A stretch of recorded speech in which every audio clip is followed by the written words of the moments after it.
Trovadorismo. O trovadorismo foi um movimento literário que ocorreu na Idade Média, entre o século XII ao século XIV. Ele é caracterizado pela produção de poesias em língua vernácula e principalmente pelas canções e trovas, que eram compostas pelos trovadores, no caso, os poetas. As principais temáticas abordadas eram os amor e cortes, a natureza e a vida cotidiana.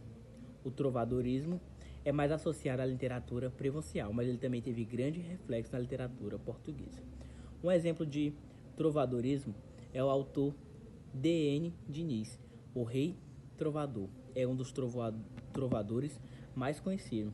Em suas obras e canções tem Afonso, meu amigo, que reflete o amor e cortes e a vida cotidiana da época. Humanismo. O humanismo surgiu no final da Idade Média, durante o Renascimento, entre os séculos XIV ao século XVI. Ele valorizou a razão humana e a individualidade e os estudos da humanidade, literatura, filosofia e história. O movimento buscou resgatar os valores da cultura clássica e grego-romana e promover uma visão antropocêntrica do mundo. O humanismo influenciou não apenas a literatura, mas também a artes, a ciência e a filosofia. Um exemplo de humanismo é o autor Erasmo, que é um dos pensadores mais influentes do humanismo.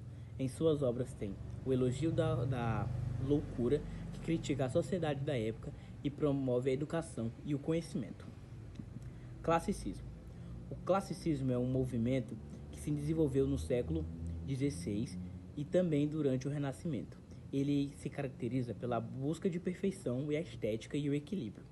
A harmonia nas obras do clássico e da literatura grego-romana são referências importantes para os autores classicistas. Temas como mitologia, a natureza humana são muito comuns.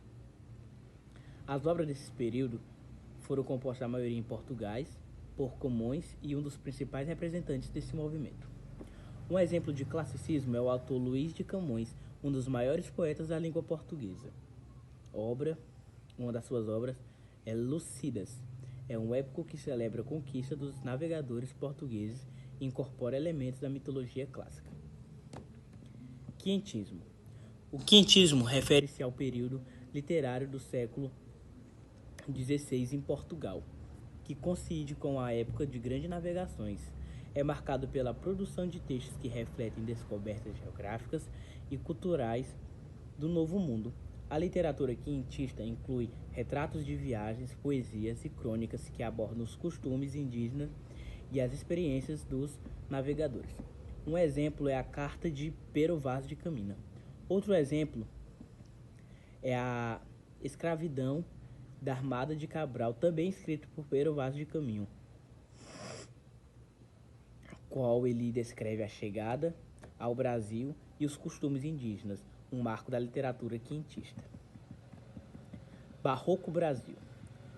O barroco brasileiro ocorreu entre os séculos XVI ao século XVIII e é caracterizado por uma estética complexa e ornamentada. Esse movimento trouxe influência do barroco europeu, mas adaptou-se à realidade brasileira. Os temas barrocos incluem o contraste entre o sagrado e o profano e a enfermidade da vida e a busca por Deus. Gregório de Matos é um dos principais poetas desse período. O maior exemplo que temos de barroco Brasil é Gregório de Matos, conhecido como Boca do Inferno. Suas obras, seus poemas, como A Arte de Furtar e Oração do Senhor Bolfim, refletem a dualidade entre o sagrado e o profano e além da crítica social. Arcadismo Portugal e Brasil. O arcadismo surgiu no século XVIII com a reação ao barroco. Ele buscou simplicidade e clareza em uma volta da natureza idealizada. Os poetas arcádios valorizam a vida pastoral e o amor em ambientes públicos. Em Portugal, esse movimento foi representado pelos autores como Bocage, e no Brasil destacam-se as figuras como Thomas Antônio e Gonzaga. O arcadismo refletiu uma busca por uma nova estética mais leve e contraste com a complexidade barroca. Um exemplo de arcadismo Portugal e Brasil é o autor Manuel Maria Barbosa de Bucache, um dos principais poetas arcádios. Suas obras contêm seus sonetos como sonetos e mostram a simplicidade e a beleza da natureza. Um exemplo do autor do Brasil é Thomas Antônio Gonzaga, poeta arcádio brasileiro. Uma das suas obras é Marília do Disseu, uma obra em forma de poesia pastoral que expressa o amor idealizado ao meio da natureza. Cada um desses movimentos